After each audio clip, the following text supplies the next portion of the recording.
World Your Oyster. What's up, everybody? You're listening to World Your Oyster, and I'm your host, Paula Sanders, here to empower the dreamers and the doers. Whether you're looking for inspiration, motivation, or just need a little hot, rich anti-pep talk, then you are in the right place, because every week I am sitting down with some of New York City's biggest, boldest, and brightest lights to remind you that the world is truly your oyster. So let's dive right in. Today we are here with Keni Silva. Keni is a philanthropist, a fashion icon, a mother, a certified divorce coach, and author of soon-to-be-released book, Divorce as an Opportunity. Keni is at every event that you've ever dreamed of going to, but today she is here with us to talk about her life and her upcoming book. Keni, welcome to World's Your Oyster. Well, thank you for having me. It's so exciting to have you. I'm very excited for this conversation because I know it's going to be a good one. But before we get started, I like to do a little this or that to warm up. So I'm just going to ask you. Let's do it. Exactly. So we're going to start. Wake me up because I need a little bit caffeine to help. So I need you to question me to be like, oh my God, this is serious. Okay, we're going to wake you up. We're going to wake you up right now. Okay. So being that you need energy, are you a coffee or tea girly? A coffee. Same. A little espresso. I've had quite a few of those already today. I just like the taste of it. You know, like I think coffee or tea, I mean, I like tea too, but it's just something about coffee in the morning. I don't drink it after 3. It's just the taste of it in the morning just makes you feel like... It's the ritual. Exactly. It's the ritual and the habit. I am here for it. I don't have many vices, but caffeine is one of them. Are you a morning person or a night owl? I'm a morning person. I love to get up between 5:30 and 6 before the kids get up. So it's my thing. When everybody's still sleeping, I'm awake. I can write. I can do everything I need. I can think. And at 9:30, usually I'm in bed. I go to sleep early. I am the same. I just can't. Yeah, no, I am like so strict about ritual. And they say the more you are in a routine with your sleep, you get to sleep at the same time, you'll always wake at the same time. Yes. But I'm naturally wake up early. It doesn't matter if I'll go to sleep at 12 or 1. I still get up at 5:36. I open my eyes, check the alarm, and I'm like, okay. I know. It's your circadian rhythm. It's kind of like a blessing and a curse. Same for me. Same for me. Are you a Pilates or cardio? Pilates. Same. Do you go to solid core? Well, I live in LA, so we have a lot of different places. They're all called different names, but they're all the same. Megaformer. I love it. Saturday nights or Sunday mornings? Well, it depends who I'm with. What's the ideal Saturday night for you? Oh my God. Honestly, these days, because I do a lot of traveling for work and I go to a lot of events. So for me, ideal is Saturday. Either it's with my kids watching a movie or with my boyfriend just going to a restaurant or even staying home. Like you wouldn't believe because you look at my Instagram and it's like, oh my God, she's like everywhere. She's everywhere. Everywhere. But then I'm like, honestly, it's 10% of my life. Most of the time, I am home with kids or my boyfriend. Like I don't even care about going to the restaurants. Yeah. It doesn't excite me. And like, getting ready and putting something on, it's just like, no. Well, I will say, when you're going to like the best events in the world, exactly, it's very hard to like make a dinner in LA exciting, even if you're going to Craig's. But we love to go, actually we love to like small restaurants where you just go for really good food, not for the scene. You just go there, you enjoy the food, you in and out in 40 minutes. To me, timing is everything. Same. I hate a restaurant when you sit down and everything is so proper and then it takes like an hour to get your meal done and then you just eating a basket of bread and you stuffed on something you didn't want to eat from the beginning. It's like, okay, and then by the time your main course is there, I'm like, I'm not hungry. I couldn't agree with you more. I think we're soul sisters. I like a 5 o'clock reservation too. Oh, I'm me like, too. 5 o'clock reservation. I'm there with the grannies. I don't even like to eat after 8 because it's not good for me. Like that's what makes me fat, which, it's like I'm obsessed with being skinny. By the way, even people judge me, but I love being skinny. And I know what makes me fat, eating after 8. It also ruins my sleep as well. If I eat past 7:30, I'm a goner for the next day. I don't get to sleep until like 12 or 1 o'clock, which is horrible. Bad haircut or bad dye job? I guess bad, I hate, It's a hard one. It's a hard one, but with the dye, you can re-dye it because you can basically fry your hair and they will just fall off. At least with a bad haircut, it will grow out and you can do a ponytail or something. I agree 100%. Winning the lottery or finding your soulmate? Well, finding your soulmate is winning the lottery. Right? I asked my husband this question yesterday and he said the same thing. He said, well, aren't those the same? I said, great answer, honey. You know, the thing is, it's really hard to find a person that you can truly connect. Yeah. Because you can make money. You can build empires. You can. But finding that special person that you can grow together, who will cheer you up, who will be there when you cry, when you scream, you know, it's really hard. So with age, I realized, you know, there's certain things that are irreplaceable, like health. Like my daughter had adrenal tumor last year, and when we went through this tragic appearance, like you realize there's nothing more important than health. You can have all the money in the world, but you can't buy it. Mm-hmm. So, you know, you change perspectives. 100%. Well, while we're on the topic of relationships, that's what your whole world seems to have been centered around over the last, you know, couple of years. So before we dive into the book, which I cannot wait to talk about, I actually am so curious about what it entails to be a certified divorce coach. Well, we go back a little bit to the book. So I started journal. I always loved writing. It's a therapy for me. So during my divorce, I started writing, and it was more about my emotions and feelings and, you know, just everything or great advice my attorney would give me.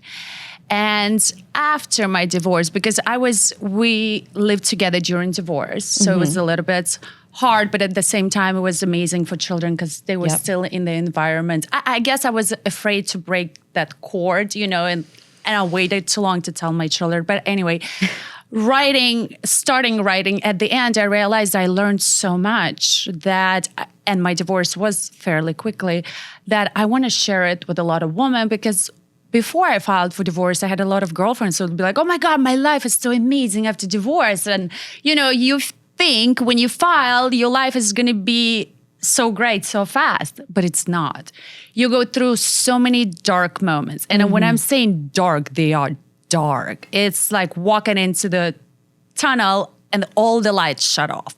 And then you have this fear and uncertainty. And I wish somebody would just warn me, you know, that it's not just about even being an emotionally not prepared, but the things you need to legally know, like the paperwork and things and how the whole system works, and more than how to be prepared for the life after. Yeah. So while doing all this, after I decided I'm going to, you know, help other women and teach them what I learned. And I think concentrating especially on the future after, you have to start during divorce. Besides, it just helps you to see that little light at the end of the tunnel that you keep walking to. It also saves you time. Because once the divorce is over, this is your new life. And if you're not ready, you're like, oh my God, I missed out. Right. If you're still like crawling in the depths of hell, like you have to be prepared. Yes. And then while I was writing the book, already having the production set, I was preparing for one of the podcasts, and the lady before me, she was a divorce coach. And I'm like, wow, I didn't know such thing exists. And because I have so many degrees, I have business degree, fashion degree, I'm a real estate broker. I'm like, you know what? I love the degree. I love it. So I Googled. I remember calling my boyfriend. I'm going to be a certified divorce coach. He's like, wow, you're so happy. Like you get in a bag. I'm like, you know me, I don't care about bags. Right. I care about certain things. And I did. I finished the course. It was fairly easy to me because I went through it. Right. It's exactly what I talk in the book. They teach you, because a lot of people, you know, it's not because they don't go through divorce, so they don't know what to expect. It was very easy. It's like, okay, this is exactly what I learned. And, you know, I guess the universe sends you people. At the same time, I had a lot of girlfriends going through divorce, and I started just, you know, coaching them. And I honestly, if I can help just one woman, I will feel like this is it. I made it. So that's what the certification gives you, essentially, a way that you can coach or therapize others that are going through divorce. Yes, exactly. I love that. So what was it that made you decide to start to write this book? What was the catalyst? Well, as I said, I started during my divorce, and it was just an outcome of feelings and emotions and the things that I want. I always write in my life about things that I want and how to get it, basically like manifesting, but in writing. And it just helps me on an everyday basis. Either I have scheduled for a day or, you know, like plans for the next 3 years. But this one, it wasn't just that. It was also all the things that I learned that was, I guess, crucial that you can, like, for example, my attorney said, never make a decision if something within 24 hours. Wait 24 hours to clear your mind and then make that decision, because the first reaction sometimes is not the best. But then when you sleep on it, you're like, wow, you know what? I don't think this way, and it saves a lot. Yeah. Or don't do anything out of fear. That's another good one. It's because when you are in that state of, going through things, you do have a lot of fears. Yeah. And sometimes you make decisions because you just want it to be over. Not because it's the right decision. You're like, okay, if I will just do this, it will end sooner, which is not. Yeah. Now, it seems by the title of the book, it really is about changing the narrative around divorce, right? I think that a lot of people feel that divorce is this negative thing, but you want to see it as an opportunity. And I 100% think that as well. I'm also the child of divorce. My parents got divorced when I was 4 years old. I saw the great sides of it. I saw, the bad sides of it. But ultimately, at the end of the day, for me, as now being, a 30-something-year-old woman, I really respect my parents for choosing themselves. And they were both able to really flourish without each other. But they didn't have these tools and resources when I was growing up. So I did grow up and see, some of the ugly side of it. So how can somebody use divorce as an opportunity? And how do you walk through this process in the book? So, first of all, especially for women, a lot of times it's like a judgment thing. Oh, you're a divorced woman. You failed at something. And that's how a lot of women think about it. Every time I say I'm divorced, or especially before, they're like, oh, I feel so bad for you. I'm like, why? Like, I'm starting my new life. But especially, I know for me, when I was 19 and I moved to this country, I had no fear. I'm like, okay, if it doesn't work out, I'm going to start all over. When I filed for divorce, I was 38. And I had, oh my God, I was already, well, besides having children and dependent, you accumulate these fears of not being successful, maybe not meeting another person, maybe not doing a lot of things. And you always think about what others are going to think, how they're going to judge you. Or like, I had a lot of friends who would be like, well, why? You have the most beautiful life. Why would you do it? Like, why? Like they don't know what's going on in your home. And, I did have a beautiful life, but I lost myself. I lost something that was inside of me that wasn't fulfilling. And I didn't want to, just settle just for a beautiful life. And I didn't want to show my kids and my daughter that, if you're not happy, you can walk away in any situation in your life. It doesn't matter what age. And this is where, first of all, when you're in this situation, it's hard to think about the future because you're so in the moment. But it's so important to think of that future and start getting ready for it. That's why all these tools like the paperwork you need, how to even financially know how much you spend. A lot of women don't even know how much they spend. That's why it's very hard for them once they are divorced. They don't know, because obviously everybody cares about money. It doesn't matter if you work or not, or don't, or you're fully supported by your husband. You need it to survive. You need it to survive. But a lot of women have no idea how to even calculate how much money they spend. And this is where it comes from. I have a lot of girlfriends who don't have their checking accounts because a lot of them were not financially educated. Yeah. That's, for us, family is very different than for men. For men, divorce is a business deal. For women, it's emotional investment. And I have girls who make a lot of money, much more than their husbands, and they still don't have their personal checking account because they put their salary as it's supposed to be in their joint account. And I'm like, do you think any man put all his salary into a joint account? No. Yeah. Every man has their own account.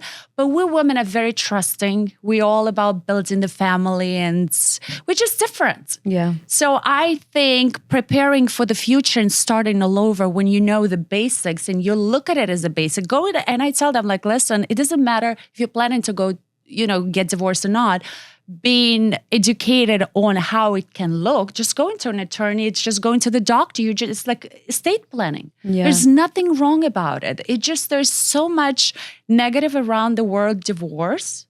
And especially for women, that it's something forbidden, it's something sad, it's something negative. Even the thought of it for a woman to go and file, which statistically women file much more for divorce, but they're not educated proper what to do and how to do it. And I feel a lot that women just always somehow in the past, if their life doesn't move forward, they're stuck in the past. Yeah. And it's hard for them to move forward. Yeah. Now, in the book, like when you go through the legal sections and the financial sections, were you able to dumb it down so it's easy for us people that, you know, you have so many degrees and business degrees, and were you able to make it like approachable and tangible for somebody like myself? Not that I'm looking to get divorced. I love you. But were you able to do that? Yes, it's very, you know, I'm not an attorney, so I'm not giving a legal advice. Right. I'm just saying, for example, the paperwork you will need for your divorce. You know, several things about the children custody, how to pick an attorney, how to pick a good attorney. It just What questions to ask? What questions to ask, how the billing works, because, you know, like I have friends whose attorneys were, let's put it this way, not correctly billing them. And then at the end, they end up with a bigger amount that they're supposed to. And I just say things that, what to look for. Of course, every case is so different. There's a lot of times you don't even need an attorney. If you don't have mutual assets, you were not married for long enough, you don't even need an attorney. You can file it online and be done with this. Yeah. You know, I also talk about how to talk to your kids about it and how to make their life more comfortable even, you know, after divorce, things to look forward to, like the bills you're going to have to pay. Like, for example, I had an amazing credit history, but when I went to buy a car, I didn't know that you need a car history. And the last time I bought a car was in my 20s, but during our marriage, it was always my ex-husband would buy a car, and I was shocked. I was like, wait a minute, I have like 800 crew. Oh, it's totally different. So you have to put a bigger down payment for the new car because you're not qualifying. And it's amazing the things you learn that you never know. Or some women don't have a credit history and they don't have a credit card. So I kind of teach them how to build it a little bit. Yeah. You know, those kind of things. Things you don't have to go through divorce to know. Totally. I mean, it's just great life advice. And then when you were going through kind of some of these tougher moments where you were learning all of this information, what was your mindset during those times? And were there any like affirmations or mantras that you would repeat to yourself so that you can be strong to get through, not just for your children, but also for yourself, and then to also be able to document, to share with others? I started doing brain mapping a year before my divorce. What's brain mapping? It's honestly the best thing that ever happened to me. They literally rewire your brain. I would be very... Like, I would walk into my daughter's room, and if I see there's something, I would start screaming and, you know, like, oh my God, it would really irritate me. Like something on the floor? Yes, or like anything. Now, when I started brain mapping, my doctor said, well, you'll start seeing things in 3D. And I was like fascinated. I'm like, wait, what do you mean? So anyway, now when I walk in and I see in my kid's room like a mess, so anyway, in the kitchen, I feel the emotion, but I don't react. And that's what brain mapping does to you. And that's the brain mapping. You go, they basically hook up little wires. It's like you go in EKG for your heart. Yeah. And they just pick up little things, what parts of your brain, like where to you react. And I swear, looking at, you know, that test, she was able to say everything. Oh, you changed schools like at 7A, there's something happened to you at this. Like the brain picks up everything. And then they just look at parts. Because I don't ride the bike and I can't meditate. And she's like, I can totally say why, because your brain is so fast paced, you can't calm yourself down. So now after going through this, I actually started meditating. I can reach that, you know, peaceful mind. Yeah. And she just looks at what are you in need, and everybody's different, obviously. And it was amazing. I worked you go once a week. Then once they know your problem, they hook you back up. The easiest example was she would put a game, like say a racing game. And with your brain, not with your hands, you race a car.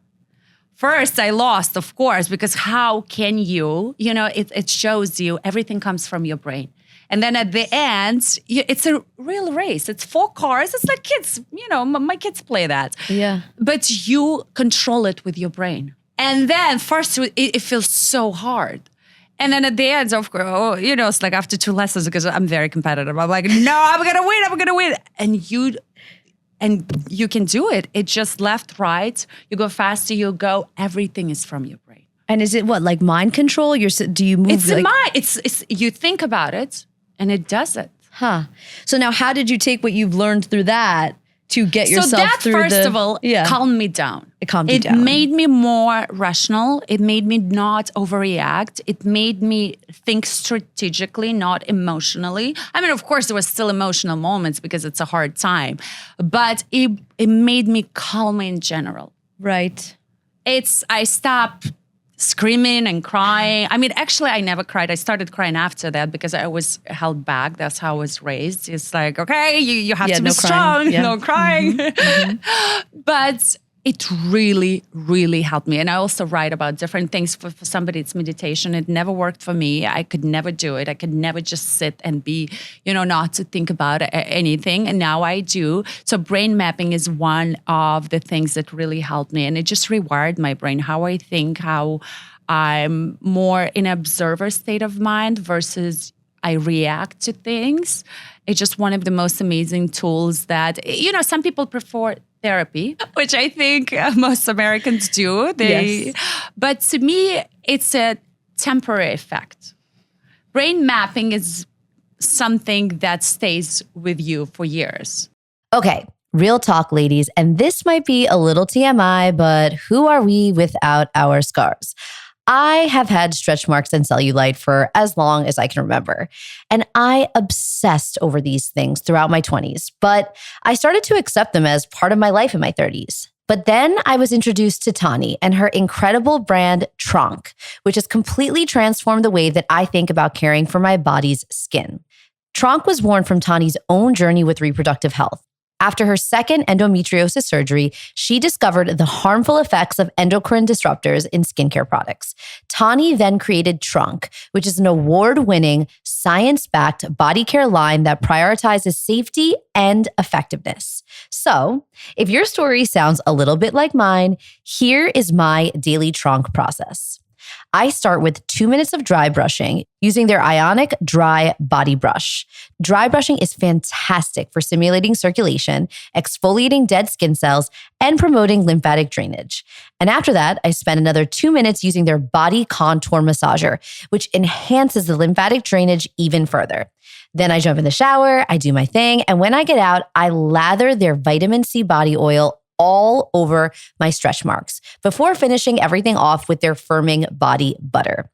If you remain consistent with this program, I promise that you will have your version of Heidi Klum's legs in the 90s in no time. Tronk has been so generous to support our show and offer 20% off your first order with the code Oysta20 at checkout. Visit www.tronk.com, that's TRONQUE.com, and use the code Oysta20 at checkout. Again, visit www.tronk.com and use the code Oysta20 at checkout.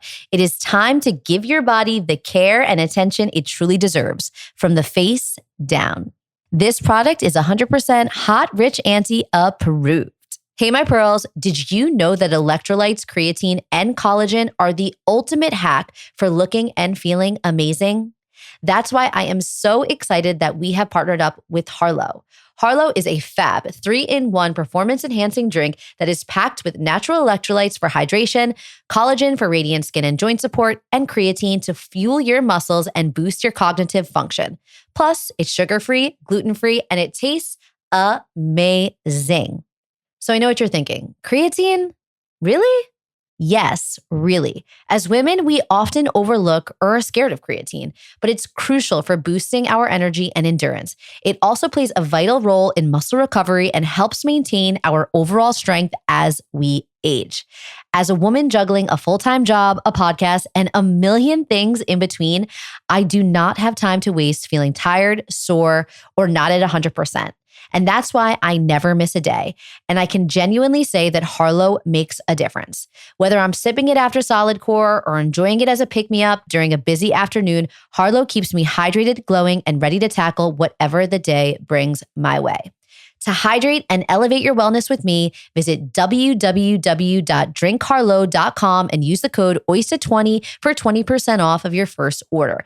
That's www.drinkharlow.com and use the code Oysta20 at checkout for 20% off. This episode is brought to you by Stellar, a global marketplace where you can buy and sell exclusive assets with just a few taps. I'm Ella, your new best friend, and I'm here to show you around. When you first open the app, you'll land on the Discovery feed. Up top, there's our search bar. Use it to hunt down your dream experiences. And if you need to narrow it down, our filter feature has got your back. While scrolling through the Discovery feed, if you see something you like, tap on a listing for more details. Need a hand? Just look for me, and I'll be right here to assist you. Thanks for joining us on Stellar. We can't wait to see what you discover. And now, what's your advice for women that are, either going through divorce at this current moment or just at the other side of it, that are having a hard time seeing the opportunity? They're still kind of in that dark place. They're seeing it as the end to something. What is your way of, kind of changing that narrative and seeing it as the opportunity? How can you get them there? Well, they have to start thinking, what do they want to do after divorce? And obviously, you have to realize divorce is just a relationship. It's the end of your relationship. It's not the end of your life. If you have a career that you love, you can put your accent more there. For a lot of women, unfortunately, having a relationship is the focus of their life, having children, being there. But not just you can start all over, you will start all over. And just start writing down the things you love. And that's what I did. I didn't know what because I was all about my children, my ex-husband, what they love. I started asking myself, what do I like? Right.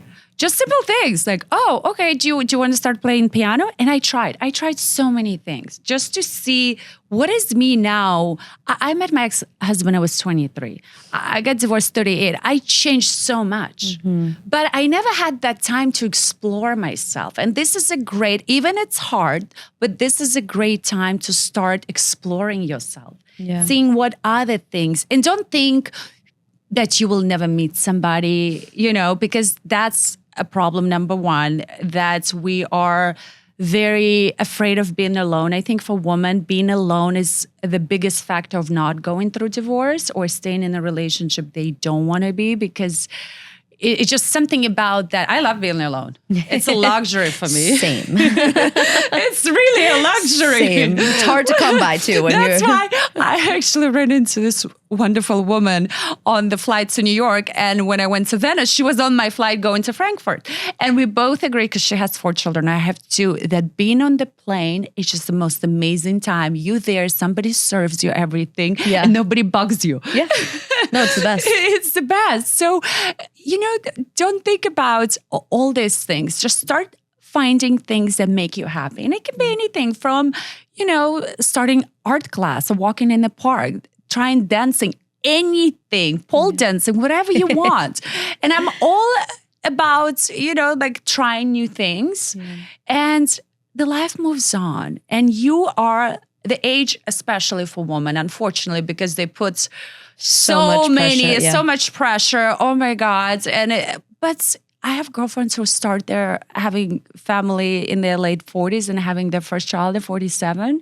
And I have girlfriends who don't want to have kids. A woman doesn't have to have kids to be happy. There's we can do everything. We are as equal, if not better than men. So, so we should not limit ourselves for now, especially we age so gracefully. And I feel like women actually get better with age because we know what we want. We know what we like. And I love myself now more than I was in my 20s. I couldn't agree more, because we know who we are now. And I think that we have, I can only speak for myself, but I have so much more confidence in the woman that I am. So I'm so happy to be married, but I'm like, damn, I wish I could have dated with this sense of self, because it just would have been such a different experience. Because when I was dating, I had no idea who I was. I had no idea what I wanted. I was still even insecure about myself. And how can you date when you're insecure about yourself? So that's why I think it's such an amazing opportunity to be able to do it again for a second or third time. You're going to enjoy so much more. I promise you. But you just have to get through that little dark moment. Right. And, you know, I always say the universe only sends you think it will shake you up, but it will never break you. And I always 100%. believe in that. And every time there's really dark moment in my life, I always know there's going to be a rainbow. So I always look forward for that rainbow. I'm like, okay, give me harder. Yeah. Because I know it's going to get only better. And with that mindset, it's somehow for me, it makes it so much easier. When you know you're going to be rewarded for going through something and it's just an experience. And, you know, everything in life is an experience. It's not a punishment. And it's a time to learn something. It's a Like when time I'm to going learn through the shit, I'm something, always yes. like, give me more. Like Yes. throw it on me, because these are the moments that are defining my life. And they are escorting me to the person that I am Yes. supposed to be on the other side. It took me Exactly. 30 something years to like get that way. But like now I'm always just like, bring it on. Because when you have a life where there's no ups and downs, there's no challenges, like there's no depth to that story. Exactly. So There's no depth. There's when it no rains, growth. it pours, and I'm There's- like, pour on me more. Yeah. Give me more. Make sure it stops at some point, but give me more. yeah, 100%. Do you have any dating advice for someone that is going at this at their second or third or fourth time around? Oh my God. You know, I met my boyfriend while I was going through divorce, and I told him I'm going through divorce. He's like, I'll wait. And we've been together ever since. So I'm the worst dater. So was it I'm your always first date? I'm always Don't in tell the me it was relationship. your first date, was I'm it? always in the relationship. I mean, I went to, you know, like on dates, but to me, I know if it's going to work out or not in the first 15 minutes. Yeah. It's like, okay, the moment it's like, okay, done. Like, Yeah. don't waste my, you know, with age, like I don't want my time to be wasted. So with my boyfriend, it's like, I know he's perfect. And, you know, obviously, listen, every relationship has some flaws, but there is things you can work together. And the other thing in my book, it's all about communication. No matter how many attorneys we had, it's me and my ex-husband, when we started communicating to finally, you know, for the final settlement, how to be better parents. This is when everything worked out. The most important thing actually in the divorce or anywhere, it's to learn how to communicate. It's to learn to listen, not just to talk, but to listen. Because there's a lot of times when you will listen, and even it's painful to hear some things, you realize that person is talking from his pain. They're going through the same thing you are. The same thing in a relationship. I mean, the only arguments we have when we cannot hear each other. And I'm a big like, okay, you know what?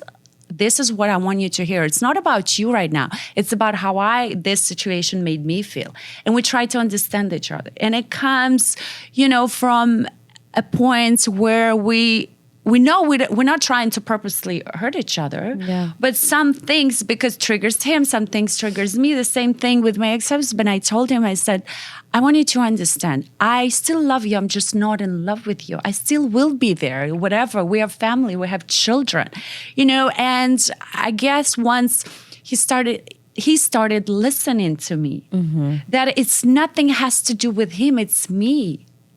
It's me who needs, I don't know. I changed. Find yourself again. I changed. I was a child. I'm a grown-up woman now. Yeah. I want something different. And when he realized that, I mean, we have the best relationship now. And, you know. Great co-parents. But it takes time. Yeah. Having relationships takes time, you know, it's like getting through divorce takes time. It takes patience. It takes understanding. It's like you're talking to little children, you know, like when they're having tantrums, I think this is how I always look at everything. You have to understand why they're doing it, where they're coming from. Yeah. And now with your children, what was the most helpful when you were getting them through, you know, telling them that you were getting divorced and then kind of moving to the next phase of your life? Honestly, for me, it was so hard. To me, even starting the divorce, I was thinking about my children more than me. And I felt at times where I was like, do I deserve to be happy but make my kids unhappy? Because obviously, you know, they had a beautiful life and they had a family.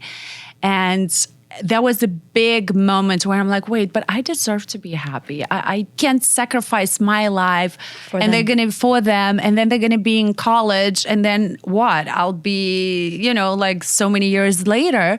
And I told them, of course, they were so hurt, but I told them, I said, you will always have a mom and a dad.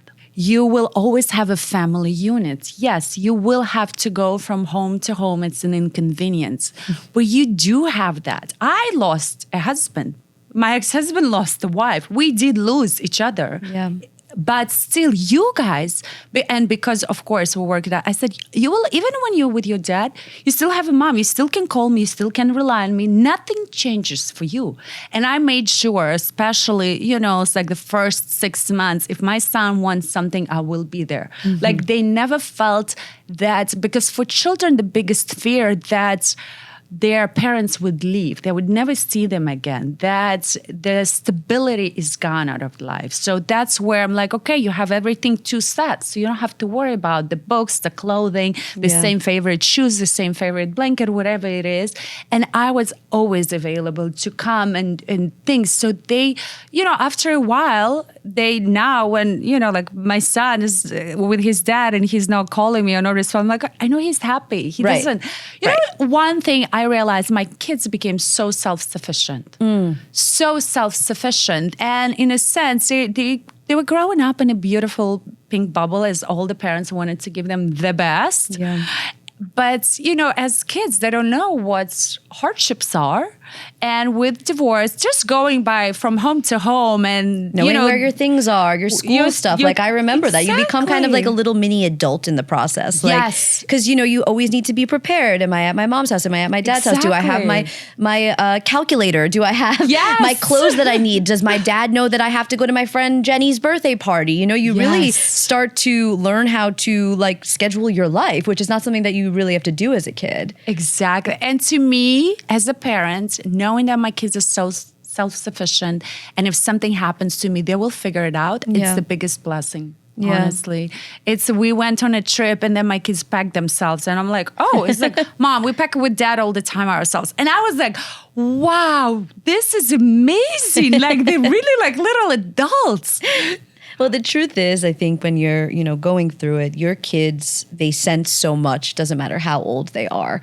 And if you are not living your truest and the truest expression of yourself, and if you're not happy, they're going to sense that. Yeah. And that's why you have to just move past the fear. Like, when people stay for their kids, it's something that is so hard for me because, as I said, I'm a child of divorce, and my life only got better when my parents split up. I had 2 houses, double the love, step parents, step grandparents, your family just grows. 2 Christmases. I mean, it's great. 2 birthdays. How could you not, how could you not like it? And to see both of your parents happy is, I think what is the best part about it, especially as they grow older. And I actually, coming from home where my parents stood married, because I wanted to leave the house before. I left the house at 17 because I'm like, and I remember very clearly at 12, I wanted my parents to be divorced. I wanted them to live separate because I saw they were not fighting, or? It wasn't even they were fighting. They were 2 different people. I would always travel with my mom. It's like we just, and even like my dad spent a lot of time with me, but it was like disconnect. There was no family. Yes, they did argue, but it wasn't anything, it just, I remember that feeling. Yeah. And I even told them. And then of course, the moment I left the house, they got divorced. I'm like, why did you guys waiting? And my dad's like, well, I just didn't want you to grow up. I'm like, really? I'm like, okay. Yeah. No, I hear that and I see it all the time. And, I've actually had a lot of conversations recently with women that are around my age and a little bit older. Actually, one was in her 50s and going through divorce for the first time. And, she's like, it's just so hard to think about having to put myself out there again. I feel like the whole, the rug was ripped out from underneath me. And that's when we got into the conversation of just how much the narrative needs to change. So I'm so happy that this book will come out and be a resource for people because I think that it's something that not enough people talk about and not enough people see as a real opportunity, because life does not end just because your relationship ends. And you're a beautiful example of that because your life is so beautiful and, you live it so well. We see it on Instagram. It's just I wanted to that. Actually, what's the hardest thing about divorce. It's obviously all the things and above. But one thing that I remember in particular, when I moved out to my home, I realized that if before, when you're married, you have that shoulder you can lean on. When you're divorced, it's just you. There's nobody to rely on. Right. But that makes you so much stronger. It's like they say, when a person can go through things by themselves, they're like unstoppable. That's who you become. Yeah. You become so strong because you know there's no that husband that you can call if you have a flat tire. or I would hope maybe you broken in could. the house. You have to figure it out everything by yourself. Yeah. And this is where you realize the power you have inside of you. And once you get that power, you're like, you know what? It's like, I don't need anybody anymore. This is a very basic example, but in my mind, I always like, when you're trying to do the back of your dress, right? Yeah. You're squiggling. When I was a single girl, I always got that zipper undone. I always got that zipper up, right? But now I'm like, oh, honey, can you do the thing? I'm like, why? I have become so like, I was so self-sufficient when I was one. And sometimes we need to just go back and think of that zipper analogy, like the zipper analogy. When you were a single girl, you got that zipper closed. And you will get the zipper closed again. You don't need anybody to close your zipper. It's a nice to have, but I promise you can do it. Exactly. You will relearn it. That's how we are. Yeah, 100%. So now life on the other side. You're happy. You have a beautiful life. Your kids are happy. I want to talk to you a little bit about ritual and routine because, you are so beautiful and you have such a full life. So I would just love to know what a typical day in your life is like. Oh my God. Honestly, my days change. Even now I'm thinking about my schedule for the week. And my schedule changes so much because first of all, I share my kids 50% there with me. So when I have my children, it's all about them. Their schedule, their tennis, singing. My daughter sings, so we go a lot to LA. My son does basketball, so we do this. So my full schedule is around them. Getting up, going to school, doing all these other things besides, of course, I have a boyfriend and I have work and events and things. It's so different, but every day I look forward to a new thing. And as much as I love rituals, I don't. Now and before my life, during I was married, I would plan my life 3 years in advance. I swear. My life was like you open it and it was a calendar, for 3 years. Now I enjoy that. If my friend is like, hey, do you want to go to, last year, it's like, hey, do you want to go to Venice, to Amphar a week before? I'm like, yeah, sure. If I get a dress, let's go. And I love that. That's what full life is. Do you feel better? I feel so much because I'm a control freak. Yeah. So I love to be everything in control. But when I learn how to let go of that control and just live full life, it feels like I feel so young. Yeah. I feel like when I was back in my 20s when nothing really mattered and you just enjoy the moment. I love that. Yeah.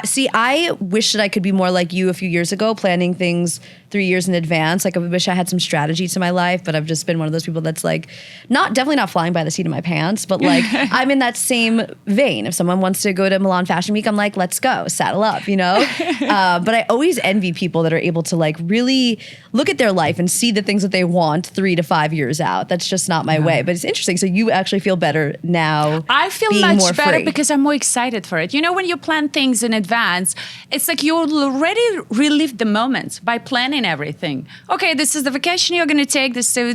Everything is so you relived it. Yeah. When it's spontaneous and you just, let's go. Then you're really living and you never know what life will throw at you. And you're just excited to accept it and just be like, because before I would be, no, I have no time. I have a full schedule. Now I'm like, you know what? I'll cancel this. I'll do this. And it's just, it's just amazing. I feel like I have now a full life in the last 2 years. We always travel. But it's just a different sense of enjoying it. Yeah. It's always like a surprise. It's like a birthday every day. Okay. I love that. And do you have any routines that keep you grounded in any moments where you're starting to feel? I absolutely love it. I live in Los Angeles. I live in Newport Beach. And I love walking. I drop off my son at around 8 and I go to the beach. And I love to walk on the beach early morning with those huge waves. And there's something so powerful. And I always, especially before big events or big things, I just walk and I say what I want things to happen. And it just, in my mind, it helps me to stay not just grounded, but also I feel that energy from the ocean and those waves. And it just helps me to concentrate more on the things I love. And of course, I do actually every day I do 20-minute stretch. That's my thing. Ooh. And That's it. I mean, so good for you. I do it before nights because it helps with water retention, so I don't swell a lot, especially with traveling. I lay against the wall. I, stretch. Legs up. Yes, and this is a time for me to just to reflect on things or calm myself down or prepare for something. And walking helps me to think. So when I need like really a strategy or the next plan, I seriously put shoes and I walk around the neighborhood. Yeah. And this is where the best ideas come. It's true. I walk everywhere. I walk every day to work, believe it or not. 40 minutes to and from work. I do it every day. I try not to listen to a podcast or anything, especially on my way home, because I just want to like use that as my time to really be with myself, digest what happened during the day, think about what I need to do tomorrow. Like, it's just walking. It has been like truly transformational in my life. And it's something that I adapted like this summer. Because I always was just kind of like, no, I'll get in the Uber, like the walking has like really, it's a game changer. I love that for a grounding activity. Mm-hmm. And I have to ask you, because you're here, I need like the beauty tips and tricks. Like, what are you doing? What are you loving? I do facials every month. Every month? What kind of facial? Oh my God, she does whatever she does, everything. Hydrofacials. But I do what I learned the most, especially with traveling, hydrating the skin is essential. So especially when I have longer flights, I just put that overnight mask and I don't care who they see me or not. It's just like, it's my skin. I do chemical pills the night before. I really wash my face if I'm during Fashion Week events the night of, not just to wash, just to put a mask. I do spend time. I wash my face with ice every morning.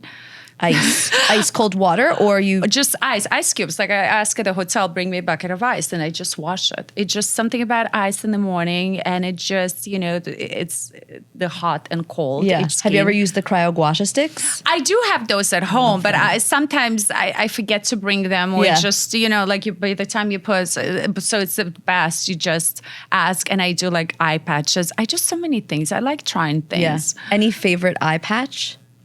Amazon, whatever. They're all the same to me. I'm sorry. It's so funny.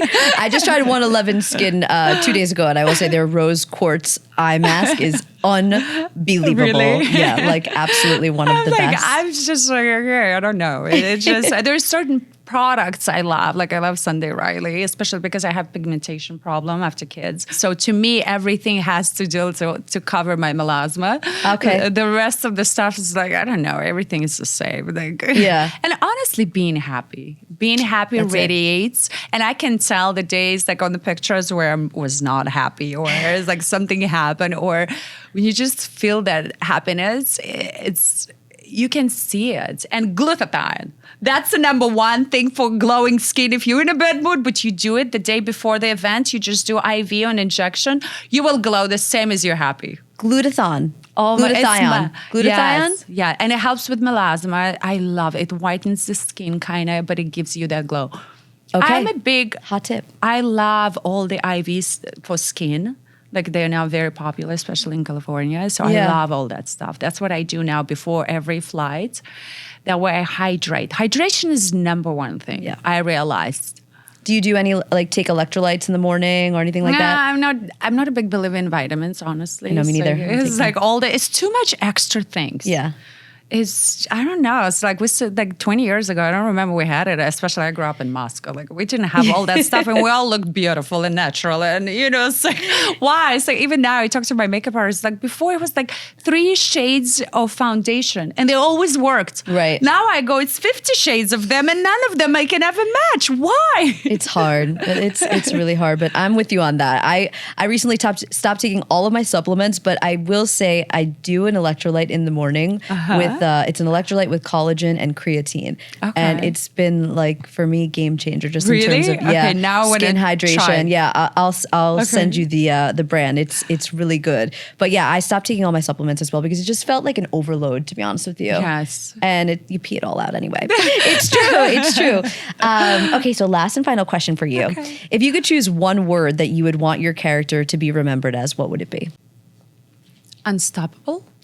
Ooh, I love that. I honestly, I was thinking about my life, and there's nothing. If I want something, I wouldn't stop until I get there. It doesn't matter how many times I would fall, but I have to want it. That's one thing I realized in life. If I really into something, I will go for it, and nothing. I don't care about what people say. I don't care if they judge me. I don't care how many times they will say I'm wrong or I'm not, good enough at it. I'm like, I will prove you wrong. Yeah. What do you think put you into that mindset? Was that the way that you were raised? I think I was born that way, because even my mom, she would always manipulate me. Like when I started modeling at 14, and she's like, oh, I talked to the owner of the agency. You're not whatever, good enough to be somebody, especially you grew up in Moscow. You don't have that hunger to become better because, there's so many girls come from outside. And I was like, oh, I'll prove you wrong.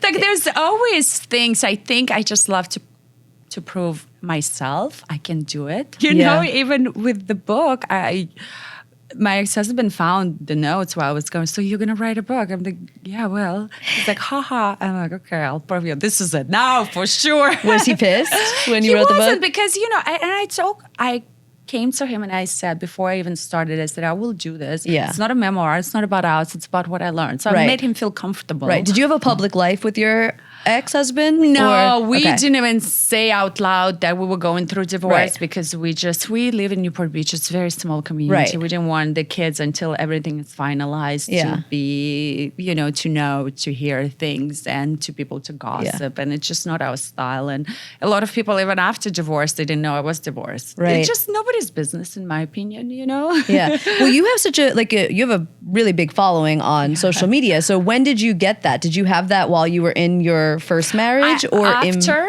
After. Okay. After. Because before it was just very private and, raising your kids, being mom. Exactly. And then I'm like, okay. And then she was like, hello world, Exactly. This is my gorgeous face. And everyone was like, we're following. Exactly. I love it. I love it. So we're going to get the book soon, right? It's coming any day now. It's coming in fall. It's coming in the fall. So as soon as we have a date, we will let you all know. Hopefully we can release this with the release of the book. Would be fantastic. Yes. And where can everybody find you on social media, and where can they buy the book?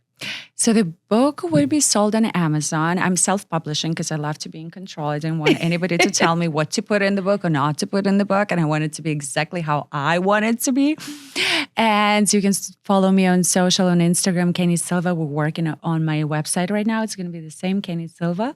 Fabulous. And if you're not following, you absolutely must, because the fashion, I love fashion.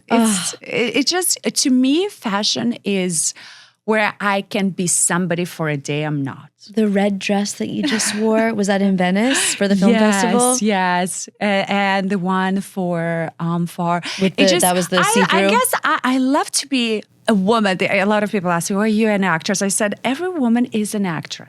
There's days we want to be somebody else. And fashion to me gives me that. Yeah. For a day I can be somebody else. I can be not just a mom of two. I can be this. I love to create characters or, have a vision. So it's always different hero, different era. So I love that. It's the world for me. Yeah. And that's actually great advice as well. Like, if you have a wedding to go to and you want to make yourself feel fabulous and do a pin curl or something, just do it. Be the character that you want to be. We don't all get to go to the Venice Film Festival, but you do, we all have. And I love to be overdressed versus underdressed. Everybody's I get a lot of messages like, what would you recommend if I'm going to Paula? What would you recommend? I'm like, listen, I love to be overdressed. Here's my top picks. Same. I love walking in the room and everybody like, wow, who is she? Yeah. I love that. I love that. It's just something, that makes me happy. Yeah, use your imagination. I love that. Well, Keni, thank you so much for being here with us. I know it's a crazy busy week, so it's so fun to get to know you, and I cannot wait to read the book. Thank you so much. And that's it. Goodbye, everybody. Bye. Bye.